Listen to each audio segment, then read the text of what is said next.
We begin with breaking news. An RTD A-line train on the way to the airport hit a semi-truck in Aurora this morning, hurting at least 3 people and shutting down multiple roads. Thank you for joining us for 9 News at Noon. I'm Sam Shocker. Now, the crash happened at Smith and Sable at the railroad tracks. Aurora police say the train had 55 passengers. 2 of them had minor injuries. Police say the collision also hurt the train operator. The semi-driver was okay. The truck lost its back wheels from that crash. Aurora police are trying to figure out what led to the crash.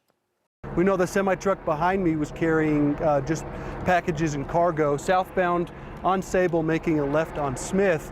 From the initial conversations with the driver, he was waiting for northbound traffic to finish his left-hand turn. And in the process of making that left-hand turn is when he was struck by the commuter rail train that was heading out to the airport.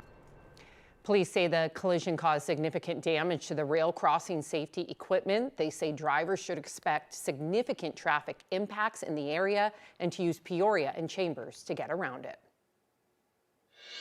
This morning, Aurora police say they've caught the suspect wanted in a deadly shooting. Police are holding a news conference right now. We are streaming that live on 9news.com.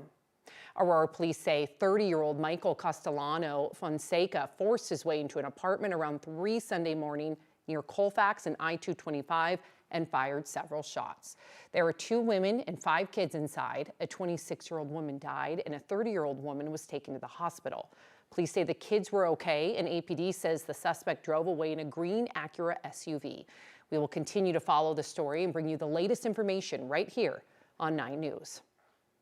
And we are learning more about a hit-and-run crash that killed an Aurora woman last night. It happened just off of the I-225 northbound ramp on West Colfax. The report came in around 10 p.m. and police say the woman was already dead when they got there. They have no information on the driver or the vehicle involved. The investigation is still ongoing. In the last 2 hours, the woman accused of improperly storing bodies in her funeral home changed her plea to guilty. Carrie Hallford and her husband John own the Return to Nature funeral home in Penrose, Colorado. The plea changes for federal charges related to the misuse of COVID funds. Today, she pleaded guilty to 1 count of conspiracy to commit wire fraud. Hallford's sentencing is scheduled for December of this year. In June, her husband John was sentenced to 20 years. Both have pleaded guilty to state charges for the mishandling of the remains case. Today, the man accused of hitting a police officer with his car last November will be back in court. 43-year-old Stephen Gear has his arraignment scheduled for this afternoon, and prosecutors say that Gear was drunk when he crashed into a police car on a snowy evening. Court documents reveal that after the crash on Highway 58, he told officers he only had 1 beer at a local brewery. Officers Evan Dunn and Bethany Grusing were standing in the roadway, investigating a previous crash at that time. Dunn was killed and Grusing was badly hurt. Switching gears here, it's been a sunny morning. If you look out there, wow, it looks gorgeous. We know that we are drying out. It's not as much rain as we saw last week. So joining me now is 9 News Weather Impact Team Meteorologist Keely Chalmers. Hey, Keely, happy Monday. Yeah, happy Monday, and we are starting a very hot, very dry, and unusual for Colorado streak of weather. From today all the way through Friday, we're talking about temperatures in the upper 90s, almost triple-digit, potentially record-breaking heat, and we are looking dry for all those days. Yeah, gorgeous shot from our camera up top Holyoke. We're looking out over Holyoke right now, and again, we are going to see just a slight, probably about a 10 to 20% chance that we will see some storms in Holyoke. We're talking mainly gusty storms, not a lot of precipitation involved with anything that's coming our way for the next 5 days. So current temperatures were already up to 90 degrees at DIA, also 90 degrees outside the 9 News studios. Live radar, we're quiet. Again, we're not seeing those storms, those rains, the heavy downpours. We are looking mainly dry. 97 degrees our forecast high. Winds picking up, 25 to 30 mile per hour wind gusts this evening. So expect some breezy conditions, also increasing clouds as we head toward our high temperature of 97 degrees. We'll reach that at 4 o'clock. But again, we do have a slight chance for some severe weather, mainly gusty storms across the extreme eastern regions of the plains, northeast and southeast as well. Just about a 20% chance. We are dry for this week, and the heat, yeah, we are talking about potential record-breaking heat. More on that coming up in your complete forecast in just a bit.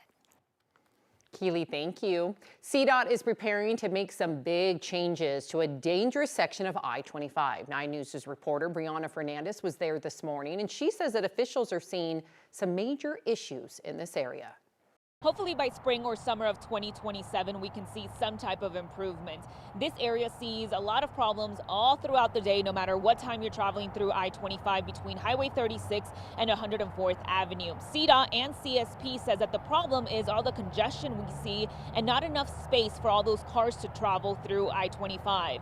So the latest incident that we've seen here happened less than a month ago, which you might remember caused a mess for that morning drive. The first one happened just before 4 a.m. along I-25 and 84th Avenue after CSP and Thornton police assisted with a stolen pickup truck. Southbound I-25 was closed for more than 2 hours. Then 2 weeks later, in this same area, Colorado State Patrol was called out to the scene just after 4 a.m. of a car fire on the northbound side of I-25 and 84th Avenue. The car went off the side of the road and hit a wall. We know the driver died on scene. Since 2012, CDOT has seen nearly 2 crashes per day, most of them rear-end crashes and side swipes. They say more than 200,000 cars travel through this area daily.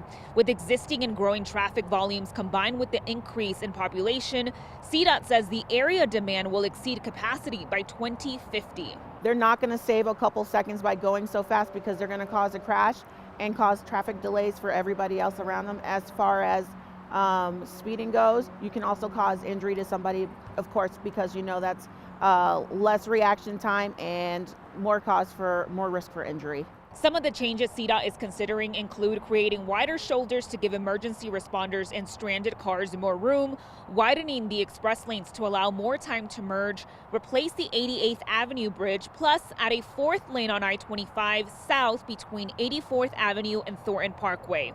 A final design of what this area could look like has not been finalized. CDOT says that they want the public input first. So they're going to have a public meeting later this fall. It's unclear what day or time. Of course, we're going to keep you updated on air as well as online. But when construction could possibly start for I-25 between Highway 36 and 104th Avenue won't be happening until 2027. For now, I'm in Adams County. Brianna Fernandez for 9 News.